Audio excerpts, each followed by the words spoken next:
ಹಿಮಾಲಯ ಪರ್ವತಗಳಿಂದ ಕೂಡಿದೆ, ತುಂಬ ನದಿಗಳಿಂದ ಕೂಡಿದ ಭೂಪ್ರದೇಶ, ಕೃಷಿಗೆ ಭಾಳ ಕಡಿಮೆ ಇರೋ ಪ್ರದೇಶ, ಚಿಕ್ಕ ದೇಶ. ಅವ್ರ ಹತ್ರ ಸೈನ್ಯ ಕೂಡ ಇಲ್ಲ. ಭಾರತದಲ್ಲಿ ಬೌದ್ಧ ಸಮಾಜ ಅಲ್ಲಲ್ಲಿದೆ, ಕುಟುಂಬಗಳಿವೆ. ಆದರೆ ಇಡೀ ಸಮಾಜ ಹೇಗೆ ಬುದ್ಧಿಸ್ಟ್ ಆಗಿರ್ತದೆ ಅನ್ನೋದು ನೋಡೋದು ನನ್ನ ಕುತೂಹಲ ಆಗಿತ್ತು. ನಾವೆಲ್ಲ ಕೂತ್ಕೊಂಡು ಊಟ ಮಾಡಿದ್ವಿ. ಪೇಪರ್ ನ್ಯಾಪ್ಕಿನನ್ನು ನಾವು ಅಲ್ಲಿ ಹಾಕಿದ್ವಿ. ಹೇಗಿದ್ದರೂ ಡಿಗ್ರೇಡಬಲ್, ಅಲ್ಲಿ ಕರಗುತ್ತೆ ಅಂತ. ಅವನು ಅದನ್ನೆಲ್ಲ ಎತ್ಕೊಂಡು ತನ್ನ ಬ್ಯಾಗಿಗೆ ಹಾಕ್ಕೊಂಡ.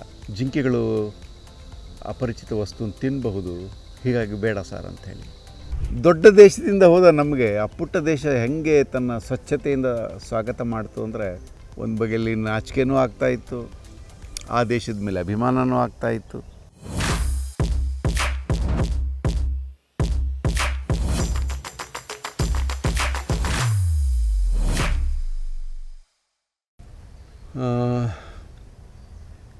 ಜಗತ್ತಿನ ಸುಖಿ ದೇಶಗಳಲ್ಲಿ ಸುಖಿ ಮನೋಭಾವ ಇರುವ ಪ್ರಜೆಗಳ ದೇಶ ಅಂತ ಪಟ್ಟಿ ಮಾಡಿದರೆ ಸ್ಕಾಂಡಿನೇವಿಯನ್ ಕಂಟ್ರೀಸ್ಗಳು ಯಾವಾಗಲೂ ಮೊದಲನೇ ಸ್ಥಾನ. ನಾರ್ವೆ, ಡೆನ್ಮಾರ್ಕ್, ಈ ಥರದ ದೇಶಗಳು, ಪುಟ್ಟ ದೇಶಗಳು. ಜಗತ್ತಿನ ಭೂಪಟದಲ್ಲಿ ಬಹಳ ಚುಕ್ಕಿಗಳ ಥರ ಇರೋ ದೇಶಗಳು. ಅವುಗಳಲ್ಲಿ ಏಷ್ಯಾದ ದೇಶಗಳಲ್ಲಿ ಭೂತಾನ್ ಒಂದು. ನಮ್ಮ ಪಕ್ಕದ ದೇಶ ಅದು. ನಂಗೆ ಭೂತಾನ್ ಹೋಗಬೇಕು ಅಂತ ಆಸೆ ಇತ್ತು. ಆ ಹ್ಯಾಪಿನೆಸ್ ಇಂಡೆಕ್ಸ್ನಲ್ಲಿ ಯಾಕೆ ಅದು ಇದೆ, ಅದು ಬಹಳ ಸಿರಿವಂತ ದೇಶ ಕೂಡ ಅಲ್ಲ. ಹಿಮಾಲಯ ಪರ್ವತಗಳಿಂದ ಕೂಡಿದೆ, ತುಂಬ ನದಿಗಳಿಂದ ಕೂಡಿದ ಭೂಪ್ರದೇಶ, ಕೃಷಿಗೆ ಭಾಳ ಕಡಿಮೆ ಇರೋ ಪ್ರದೇಶ, ಚಿಕ್ಕ ದೇಶ.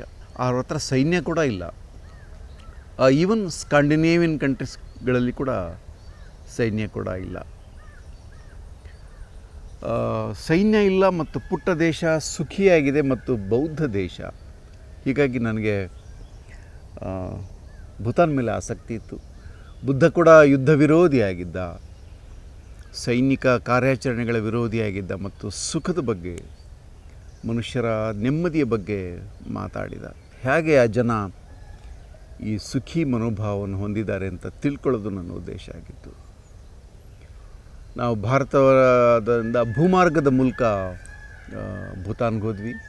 ನಮ್ಮ ಪಶ್ಚಿಮ ಬಂಗಾಳದ ಕೊನೆಯ ಊರು ಸೂರ್ಯಗ್ರಾಮ್. ಆ ಗ್ರಾಮದ ಒಂದು ಭಾಗದಲ್ಲಿ ಗಡಿ ಇದೆ, ಗಡಿ ದಾಟಿದರೆ ಫೆನ್ಶುಲಿನ್ ಅಂತ ಭೂತಾನ್ ಊರು.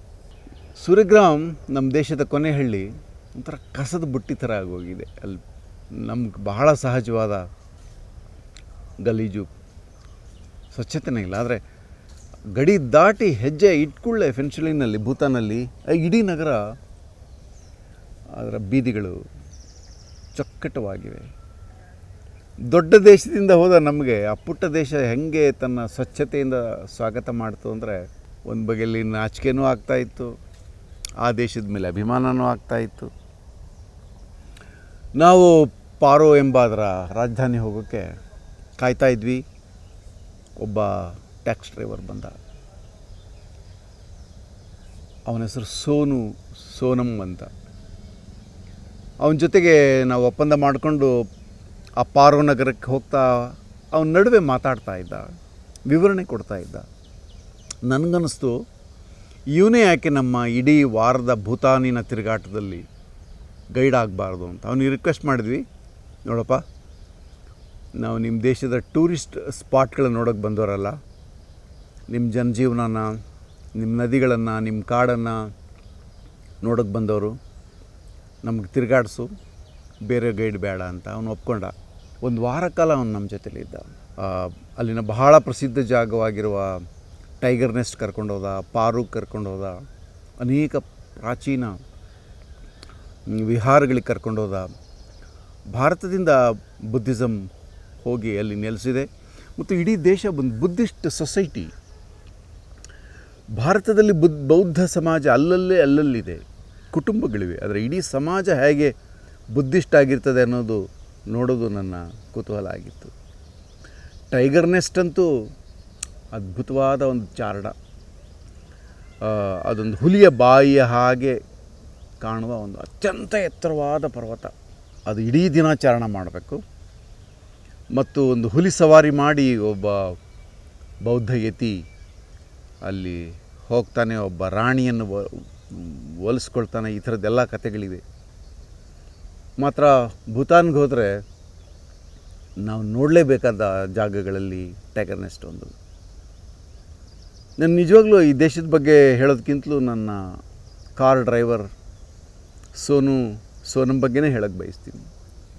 ನಾವು ಇಡೀ ದಿನ ಪರ್ವತವನ್ನು ಏರಿದ್ವಿ ಮತ್ತು ಅಲ್ಲಿನ ವಿಹಾರವನ್ನು ನೋಡಿದ್ವಿ. ನಟರಾಜ್ ಬೂದಾಳು ಮತ್ತು ಕನ್ನಡದ ಲೇಖಕ ಗಂಗಾಧರಯ್ಯ, ಲತಾರಾಣಿಯವರು, ಬೂದಾಳವರ ಮನೆಯವರು ಮತ್ತು ನಾವು ಕೆಳಗಡೆ ಬಂದಾಗ ಸೋನಮ್ ನಮ್ಗೆ ಊಟ ತಗೊಂಡು ಬಂದು ಕಾಯ್ತಾ ಇದ್ದ. ಮನೆಯಿಂದ ತಂದಿದ್ದ ಊಟ. ಅವನ ಹೆಂಡತಿ ಮಕ್ಕಳು ಕೂಡ ಬಂದಿದ್ದರು. ನಾವೆಲ್ಲ ಕೂತ್ಕೊಂಡು ಊಟ ಮಾಡಿದ್ವಿ. ಊಟ ಮಾಡಿದ ಮೇಲೆ ಭಾಳ ಅದ್ಭುತವಾದ ಊಟ, ಭೂತಾನಿನ ಊಟ, ಅಲ್ಲಿನ ಟ್ರೆಡಿಷನಲ್ ಫುಡ್. ಪೇಪರ್ ನ್ಯಾಪ್ಕಿನನ್ನು ನಾವು ಊಟ ಮಾಡಿ ತುಟಿ ಕೈ ಒರೆಸ್ಕೊಂಡು ಅಲ್ಲಿ ಹಾಕಿದ್ವಿ.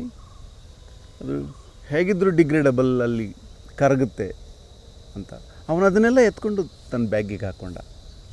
ಯಾಕಪ್ಪ ಅಂದರೆ ಜಿಂಕೆಗಳು ಅಪರಿಚಿತ ವಸ್ತುನ ತಿನ್ನಬಹುದು, ಹೀಗಾಗಿ ಬೇಡ ಸರ್ ಅಂಥೇಳಿ. ಆ ದೇಶದ ಜನ ಆ ದೇಶದ ಪರಿಸರನ ಎಷ್ಟು ಕಾಳಜಿಯಿಂದ ಕಾಪಾಡ್ಕೊಂಡಿದ್ದಾರೆ ಅನ್ನೋದಕ್ಕೆ ಅವನ ವರ್ತನೆ ಸಾಕ್ಷಿಯಾಗಿತ್ತು. ಅವನು ತುಂಬ ಎಲೆಡಿಕೆ ಹಾಕ್ತಿದ್ದ, ಆದರೆ ಎಲ್ಲಿ ಬೇಕಲ್ಲಿ ಉಗೀತಾ ಇರಲಿಲ್ಲ. ಒಂದು ಪುಟ್ಟ ದೇಶದ ಜನ ಬಡವರಾಗಿದ್ದರು, ಒಂದು ದೇಶನ ಎಷ್ಟು ಸುಖವಾಗಿ ಚೆನ್ನಾಗಿ ಇಟ್ಕೋಬೋದು ಮತ್ತು ಸುಖವಾಗಿ ಬದುಕ್ಬೋದು. ಅವನ ಮನೆಗೆ ಕರ್ಕೊಂಡು ಹೋದ ಕೊನೆಯ ದಿನ. ಅವನ ಮನೆಯಲ್ಲಿ ಬೌದ್ಧ ಬೆಳಗಿನ ಪ್ರಾರ್ಥನೆ ಇತ್ತು. ಭೂತಾನಲ್ಲಿ ಬೆಳಿಗ್ಗೆನೇ ಎಲ್ಲರೂ ಧೂಪದ ಹೊಗೆ ಹಾಕಿಬಿಡ್ತಾರೆ. ಮನೆಯಲ್ಲಿ ಧೂಪದ ಹೊಗೆ ಹಾಕಿದ್ದ. ಅವ್ರದ್ದೇ ವಿಧಾನದಲ್ಲಿ ಟೀಯನ್ನು ಬಡಿಸ್ತಾ. ಅವನ ಒಬ್ಬ ಮಗ ಇದ್ದ. ಒಂದು ಸಣ್ಣ ಸೇಬಿನ ತೋಟದಲ್ಲಿ ಅವನ ಮನೆ. ಒಬ್ಬ ಡ್ರೈವರು ಅತ್ಯಂತ ಕನಿಷ್ಠ ಸಂಬಳದಲ್ಲಿ ಎಷ್ಟು ಘನತೆಯಿಂದ ಸುಖವಾಗಿ ಬದುಕ್ಬೋದು ಅನ್ನೋದಕ್ಕೆ ಅವನ ಕುಟುಂಬ ಸಾಕ್ಷಿಯಾಗಿತ್ತು. ಅವನು ತುಂಬ ಕಡೆ ನಮ್ಮ ಕರ್ಕೊಂಡು ಹೋದ. ಅದರಲ್ಲಿ ಒಂದು ಬಹಳ ಇಂಪಾರ್ಟೆಂಟು, ಇಡೀ ಚೈನಾದ ಮತ್ತು ಭೂತಾನಿನ ನಡುವೆ ದೊಡ್ಡ ಒಂದು ಹಿಮವತ್ ಪರ್ವತದ ಒಂದು ಮಹಾಗೋಡೆ ನಿರ್ಮಾಣ ಆಗಿದೆ. ಆ ಗೋಡೆನಲ್ಲೇ ಕಾಂಚನಜುಂಗ, ಎವರೆಸ್ಟ್ ಮುಂತಾದ ಶಿಖರಗಳೆಲ್ಲ, ಜಗತ್ತಿನ ಅತ್ಯಂತ ದೊಡ್ಡ ಶಿಖರಗಳು ಅಲ್ಲಿ ಕಾಣುತ್ತೆ ಆ ಗೋಡೆಯ ಹಾಗೆ. ಅದು ಬಹುಶಃ ಒಂದು 500 ಕಿಲೋಮೀಟರ್ ಉದ್ದ ಇರುವ ಒಂದು ಶಿಖರ, ಒಂದು ಶ್ರೇಣಿ ಒಟ್ಟಿಗೆ ಕಾಣುವಂಥ ಒಂದು ಪಾಯಿಂಟ್ ಇದೆ, ಪಾಸ್ ಇದೆ. ಅಲ್ಲಿ ಕರ್ಕೊಂಡು ಹೋಗಿದ್ದ. ಅವರ ಅತ್ಯಂತ ಪ್ರಾಚೀನವಾದ ಒಂದು ವಿಹಾರಗಳಿಗೆ ಕರ್ಕೊಂಡು ಹೋಗಿದ್ದ. ಭೂತಾನಿನ ವಿಹಾರಗಳು ಒಂಥರ ಹಳೆಯ ಗೌಡ್ರ ಮನೆಗಳ ಥರ ಇರುತ್ತೆ. ತುಂಬ ಎತ್ತರ, ಮಣ್ಣು ಮತ್ತು ಕಟ್ಟಿಗೆನಲ್ಲಿ ಮಾಡಿರ್ತಾರೆ. ಒಂದು ವಿಹಾರ ಅಂತೂ 2 ನದಿಗಳು ಬಂದು ಕೂಡುವ ಸಂಗಮದ ಜಾಗದಲ್ಲಿ ಇದೆ. ಅದು ಗಂಡು ಹೆಣ್ಣು ನದಿಗಳಂತೆ ಅದರ ದಡದಲ್ಲಿದೆ. ಬಹಳ ಸುಂದರವಾದ ಒಂದು ಪ್ರಾಚೀನ ಶೈಲಿಯ, ಭೂತಾನ್ ಶೈಲಿಯ ಒಂದು ವಿಹಾರ ಅದು. ಅವರ ಮಾರುಕಟ್ಟೆಗಳಿಗೆ ಹೋದ್ವಿ ನಾವು. ಒಂದು ದಿನ ಸೋನು ಹೇಳಿದ್ವಿ, ನೋಡಪ್ಪ ಯಾವುದಾದ್ರೂ ಒಂದು ಹಳ್ಳೀಲಿ ಉಳಿಸು ನಮ್ಮನ್ನು ಅಂತ. ಅವನು ಒಂದು ಹಳ್ಳಿ ಕರ್ಕೊಂಡು ಹೋದ. ಅದರ ಹೆಸರು ಲಬೋಸ ಅಂತ. ಆ ಹಳ್ಳಿಗೆ ಹೋದಾಗ ಒಂದು ಸುತ್ತಮುತ್ತ ಪರ್ವತಗಳ ನಡುವೆ ಒಂದು ಕಣಿವೆ ಇದೆ, ಭತ್ತದ ಗದ್ದೆಗಳಿವೆ, ಅಲ್ಲೊಂದು ನದಿ ಹರಿಯುತ್ತೆ ನಡುವೆ. ನಾವು ಹೋದಾಗ ಭತ್ತದ ಗದ್ದೆಗಳೆಲ್ಲ ಕೊಯ್ಲಾಗಿ ಬಣವೆಗಳು ಹಾಕಿದ್ರು. ಲಬೋಸ ಎಂಬ ಊರಿನಲ್ಲಿ ಉಳ್ಕೊಂಡ್ವಿ. ಆ ಲಬೋಸ ಯಾಕೆ ಫೇಮಸ್ ಆಗಿದೆ ಅಂದರೆ, ಆ ಊರಲ್ಲಿ ಅಡ್ಡಾಡಕ್ಕೆ ಹೋದಾಗ ನಮ್ಗೆ ಗೊತ್ತಾಯಿತು, ಆ ಇಡೀ ಊರಿನ ಗೋಡೆಗಳ ಮೇಲೆ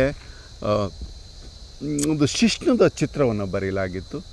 ಅಲ್ಲಿನ ಅಂಗಡಿಗಳಲ್ಲಿ ಮರದ ಶಿಷ್ಣದ ಮಾರಾಟಗಳಿದ್ದು, ಅಲ್ಲಿನ ಜನ ಕೊರಳಲ್ಲಿ ಶಿಷ್ಣದ ತಾಯಿತೆಗಳನ್ನು ಹಾಕ್ಕೊಂಡಿದ್ರು. ಜನ ಕಾರ್ನಲ್ಲಿ ಡ್ರೈವರ್ ಮುಂದೆ ಶಿಷ್ಣದ ಕೀ ಚೈನ್ಗಳು, ಈ ಥರ. ಏನಪ್ಪ ಈ ವಿಶೇಷ ಅಂಥೇಳಿ ನೋಡಿದ್ರೆ, ಅಲ್ಲೊಬ್ಬ ಬೌದ್ಧ ಸನ್ಯಾಸಿ ಇರುವ ಒಂದು ಮಠ ಇದೆ, ಅತ್ಯಂತ ಪ್ರಾಚೀನ ಮಠ. ಬಹುಶಃ ಬುದ್ಧಿಸಮ್ ಹೋಗೋಕ್ಕೆ ಮುಂಚಿನ ಮಠ ಇರ್ಬೋದು ಅದು. ಒಂದು ನಾವು ಆ ಮಠವನ್ನು ಒಂದು ಪುಟ್ಟ ಬೆಟ್ಟದಲ್ಲಿದೆ ಆ ಮಠ. ನಾವು ಅದನ್ನು ಹತ್ತಕ್ಕೆ ಹೋದಾಗ ಸಾಯಂಕಾಲ ಆಗಿತ್ತು. ಕೆಲವರು ಹೇಳಿದರು, ಇಲ್ಲ ಇವಾಗ ಸಾರ್ವಜನಿಕರಿಗೆ ಪ್ರವೇಶ ಇಲ್ಲ, ನೀವು ನಾಳೆ ಬನ್ನಿ ಅಂತ. ಆದರೆ ಜನ ಚಾಪೆ ಮತ್ತು ದಿಂಬು ಎತ್ಕೊಂಡು ತುಂಬ ಜನ ದಂಪತಿಗಳು ಹೋಗ್ತಾಯಿದ್ರು. ಆ ಬೆಟ್ಟದಲ್ಲಿ ಅಲ್ಲಿರುವ ಒಂದು ವಿಹಾರದಲ್ಲಿ, ಬೌದ್ಧ ಮಠದಲ್ಲಿ ಒಂದು ರಾತ್ರಿ ಕಳೆದ್ರೆ ಸಂತಾನ ಆಗುತ್ತೆ ಎಂಬ ಒಂದು ನಂಬಿಕೆ ಇದೆ. ಹೀಗಾಗಿ ಭೂತಾನಿನ ಅನೇಕ ಜನ ಅಲ್ಲಿ ದಂಪತಿಗಳು ಅಲ್ಲಿ ರಾತ್ರಿ ಕಳೀತಾಯಿದ್ರು. ಬೇರೆಯವ್ರಿಗೆ ಅವಕಾಶ ಇಲ್ಲ. ಹೀಗಾಗಿ ನಮ್ಮನ್ನು ಮೇಲುಗಡೆ ಹತ್ತಲಿಕ್ಕೆ ಕೊಡಲಿಲ್ಲ. ನಾವು ಬೆಳಿಗ್ಗೆ ಹೋದ್ವಿ, ತುಂಬ ಬೆಳಿಗ್ಗೆ ಹೋದ್ವಿ. ಅದು ಎಂಥ ಸುಂದರವಾದ ಜಾಗದಲ್ಲಿದೆ ಅಂದರೆ, ಒಂದು ಸಣ್ಣ ಬೆಟ್ಟ, ಅದರ ಹಿಂಬದಿ ಒಂದು ದೊಡ್ಡ ನದಿ ಹರಿತಾ ಇದೆ. ಕೆಳಗಡೆ ಮುಂದ್ಗಡೆ ವಿಶಾಲವಾದ ಒಂದು ಭತ್ತದ ಗದ್ದೆಯ ಕಣಿವೆ, ಅದರಲ್ಲಿ ಈ ಊರು ಲಬೋಸಾ ಇದೆ. ಅಲ್ಲೊಬ್ಬ ಪ್ರಾಚೀನ ಬೌದ್ಧ ಸನ್ಯಾಸಿ ಇದ್ದ ಅಂತ ಹೇಳ್ತಾರೆ. ಅವನು ತನ್ನ ಮಹಿಮೆಯಿಂದ ಜನರಿಗೆ ಸಂತತಿ ಕೊಡೋನಾಗಿದ್ದ. ಅವನಿಗೆ ಹರಕೆ ಮಾಡಿಕೊಂಡ್ರೆ ಮಕ್ಕಳು ಹುಟ್ಟುತ್ತಾರೆ ಅಂತ. ಹೀಗಾಗಿ ನಾವು ಅಲ್ಲಿ ಹೋದ್ವಿ. ಒಂದು ಹುಲಿಗಳ ಹಾಗೆ ನಾಯಿಗಳನ್ನ ಸಾಕಿದ್ದಾರೆ ಅಲ್ಲಿ. ಆ ನಾಯಿಗಳ ಭಯದಿಂದಲೇ ನಾವು ಅಲ್ಲಿ ಹೋದ್ವಿ. ಅಲ್ಲಿ ಪ್ರಾರ್ಥನೆ ಮಾಡಿದ್ವಿ. ಆದರೆ ರಾತ್ರಿ ಹೋದ ದಂಪತಿಗಳು ಯಾರೂ ಅಲ್ಲಿ ನಮ್ಗೆ ಕಾಣಲಿಲ್ಲ. ಆದರೆ ನಮಗೆ ಒಂದು ಆನೆಯ ದಂತದಿಂದ ಮಾಡಿದ ದೊಡ್ಡದೊಂದು ಒಂದು ಮಾನವ ಶಿಶ್ನದ ಒಂದು ಚಿಹ್ನೆಯಿಂದ ನಮ್ಮ ತಲೆ ಮೇಲೆ ಮೊಟಕಿ ನಮಗೆ ಅಲ್ಲಿನ ಸನ್ಯಾಸಿ ಆಶೀರ್ವಾದ ಮಾಡ್ದ. ಬಹುಶಃ ಬುದ್ಧಿಸಮ್ ಹೋಗೋಕ್ಕೆ ಮುಂಚೆ ಅಲ್ಲಿ ಇದ್ದಂತಹ ಸನ್ಯಾಸಿಗಳು ಅಥವಾ ಅಲ್ಲಿದ್ದ ಪರಂಪರೆಗಳು ಬುದ್ಧಿಸಮ್ ಜೊತೆ ಸೇರಿ ಒಂದು ಮಿಶ್ರ ಪರಂಪರೆಯಲ್ಲಿ ಸೃಷ್ಟಿಯಾಗಿದೆ ಅಂತ ಅನ್ನಿಸ್ತು. ತುಂಬ ಜನ ವಿದೇಶದಿಂದ ಬಂದು ಆ ಊರನ್ನು ಅಧ್ಯಯನ ಮಾಡಿದ್ದಾರೆ, ಆ ಮಠವನ್ನು ಅಧ್ಯಯನ ಮಾಡಿದ್ದಾರೆ, ಆ ಪರಂಪರೆಯನ್ನು ಅಧ್ಯಯನ ಮಾಡಿದ್ದಾರೆ. ಲಬುಸಾ ಎಂಬ ಊರು ಅನೇಕ ಪುಸ್ತಕಗಳನ್ನು ಕೂಡ ಬರೆದಿದ್ದಾರೆ. ಇಡೀ ಭೂತಾನಿನ ಆ ಪಾರೋ ರಾಜಧಾನಿಯಲ್ಲಿ, ಅಲ್ಲಿನ ವಿಶಾಲ ರಸ್ತೆಗಳಲ್ಲಿ, ಅಲ್ಲಿನ ಶಾಪಿಂಗ್ ಕಾಂಪ್ಲೆಕ್ಸ್ಗಳಲ್ಲಿ ಗಿಂತಲೂ ಭಾಳ ಭಿನ್ನವಾದ ಅನುಭವವನ್ನು ನಾವು ಲಬೋಸಾ ಹಳ್ಳಿಯಲ್ಲಿ ಪಡೆದ್ವಿ. ಇವತ್ತಿಗೂ ಭೂತಾನ್ ಅಂದರೆ ನಮಗೆ ಟೈಗರ್ ನೆಸ್ಟ್ ಎಂಬ ಅದ್ಭುತವಾದ ಬೆಟ್ಟ ನೆನಪಾಗುತ್ತೆ, ಲಬೋಸಾ ಹಳ್ಳಿ ನೆನಪಾಗುತ್ತೆ. ಅಲ್ಲಿ ನದಿಗಳು, ನೀವು ಆ ಊರಲ್ಲಿ ಹರಿಯೋ ನದಿಗಳನ್ನು ಹೋಗಿ ನೀವು ಅದರಲ್ಲಿ ಬೊಗಸೆಯಲ್ಲಿ ನೀರು ತೊಗೊಂಡು ಕುಡಿಬೋದು, ಅಷ್ಟು ಚೆಂದ ಇಟ್ಕೊಂಡಿದ್ದಾರೆ ಅವರು ನದಿಗಳನ್ನು. ಮತ್ತು ಮುಖ್ಯವಾಗಿ ಭೂತಾನ್ ಅಂದರೆ ಇವತ್ತಿಗೂ ನನಗೆ ನೆನಪಾಗೋದು ಸೋನಮ್ನ ಸುಖಿ ಸಂಸಾರ. ನಾವು ಹೋದಾಗ ಅವ್ರ ಹೆಂಡತಿ ಗರ್ಭಿಣಿಯಾಗಿದ್ಲು. ಆಮೇಲೆ 6 ತಿಂಗಳಾದಮೇಲೆ ಆ ಮಗುವಿನ ಫೋಟೋ ಹಾಕ್ತಾ, 2ನೇ ಮಗ ಬಂದಿದ್ದಾನೆ. ಅವನ ಕುಟುಂಬ ಬಹಳ ಕಡಿಮೆ ಸಂಪನ್ಮೂಲಗಳಲ್ಲಿ ಎಷ್ಟು ಸುಖವಾಗಿ ಬದುಕ್ತಿದ್ದಾನೆ. ಯಾಕೆ ಭೂತಾನ್ ಜಗತ್ತಿನ ಸುಖಿ ಮನೋಭಾವದ ದೇಶಗಳಲ್ಲಿ ಒಂದಾಗಿದೆ ಅನ್ನೋದಕ್ಕೆ ನಮ್ಮೊಂದು ಸಾಕ್ಷಿಯ ಹಾಗೆ, ಪುರಾವೆಯ ಹಾಗೆ ಸೋನಮ್ನ ಸಂಸಾರ ಇತ್ತು ಅಂತ ನನಗೆ ಭಾವಿಸ್ತೇನೆ. ಕೊನೆಯ ದಿನ ಅವನು ನಮ್ಗೆ ಕರ್ಕೊಂಡೋಗಿದ್ದು ಆರ್ಚರಿ, ಅಲ್ಲಿನ ರಾಷ್ಟ್ರೀಯ ಕ್ರೀಡೆ ಬಿಲ್ಲು. ಒಂದು ದೂರದಲ್ಲಿ ಒಂದು ಗುರಿಯನ್ನಿಟ್ಟು ಈಚೆ ಕಡೆಯಿಂದ ಬಿಲ್ಲನ್ನು ಹೊಡೆದು, ಬಾಣವನ್ನು ಹೊಡೆದು, ಬಿಲ್ಗಾರಿಕೆ ಅಲ್ಲಿನ ಬಹಳ ವಿಶಿಷ್ಟವಾದ ವಿದ್ಯೆ. ಅಷ್ಟೇ, ಆ ದೇಶದಲ್ಲಿ ಗೋವಿಗಳಿಲ್ಲ, ಬಹಳ ಅಂದರೆ ಬಿಲ್ಲುಗಳಿವೆ, ಆದರೆ ಅದನ್ನು ಆಟಕ್ಕಾಗಿ, ಕ್ರೀಡೆಗಾಗಿ ಬಳಸ್ತಾರೆ. ಕಾಡುಗಳಿವೆ, ನದಿಗಳಿವೆ. ಅಫ್ಕೋರ್ಸ್ ಬಡತನ ಇದೆ, ಭಾರತದಿಂದಲೇ ಎಲ್ಲ ಹೋಗಬೇಕು, ಆದರೆ ಸುಖಿ ಮನೋಭಾವ ಇದೆ. ಬುದ್ಧಿಸಮ್ ಅನೇಕ ದೇಶಗಳಲ್ಲಿ ಇದೆ. ಜಪಾನಲ್ಲಿದೆ, ಶ್ರೀಲಂಕಾದಲ್ಲಿದೆ, ಮ್ಯಾನ್ಮಾರ್ನಲ್ಲಿದೆ. ನಮ್ಗೆ ಮ್ಯಾನ್ಮಾರ್ನಲ್ಲಿ ರೋಹಿಂಗ್ಯಾಗಳನ್ನು ಹೇಗೆ ಹಿಂಸೆ ಮಾಡಿ ಹೊರಗಡೆ ಹಾಕಿದರು ಗೊತ್ತಾಗಿದೆ. ಶ್ರೀಲಂಕಾದಲ್ಲಿ ತಮಿಳ್ ಜನರನ್ನು ಅಲ್ಲಿನ ಸೈನಿಕರು, ಅಲ್ಲಿನ ಉಗ್ರ ರಾಷ್ಟ್ರೀಯವಾದಿಗಳು ಹೊರಗಡೆ ಹಾಕುವಾಗ ಬೌದ್ಧ ಸನ್ಯಾಸಿಗಳು ಕೂಡ ಅವರು ಕೈ ಜೋಡಿಸಿದ್ರು ಆ ಹಿಂಸೆಯಲ್ಲಿ ಅಂತ ನಮ್ಗೆ ನೆನಪಿದೆ. ಅದಕ್ಕೆ ಹೋಲಿಸಿದ್ರೆ ನಿಜವಾಗಲೂ ಬುದ್ಧನ ಮೈತ್ರಿ ಮತ್ತು ಕರುಣೆಯನ್ನು ಬದುಕ್ತಿರೋ ದೇಶಗಳಲ್ಲಿ ಭೂತಾನ್ ಒಂದು ಅಂತ ನಂಗೆ ಅನಿಸ್ತದೆ. ಅದಕ್ಕೆ ಸಾಕ್ಷಿ ಸೋನಮ್ ಸಂಸಾರ. ಮತ್ತಷ್ಟು ವಿಶೇಷ ವಿಡಿಯೋಗಳನ್ನು ನೋಡಲು ಮತ್ತು ಹೊಸ ವಿಡಿಯೋಗಳ ಬಗ್ಗೆ ತಿಳಿಯಲು eDina.com ಯೂಟ್ಯೂಬ್ ಚಾನೆಲ್ ಸಬ್ಸ್ಕ್ರೈಬ್ ಮಾಡಿ ಮತ್ತು ಬೆಲ್ ಐಕಾನ್ ಕ್ಲಿಕ್ ಮಾಡಿ.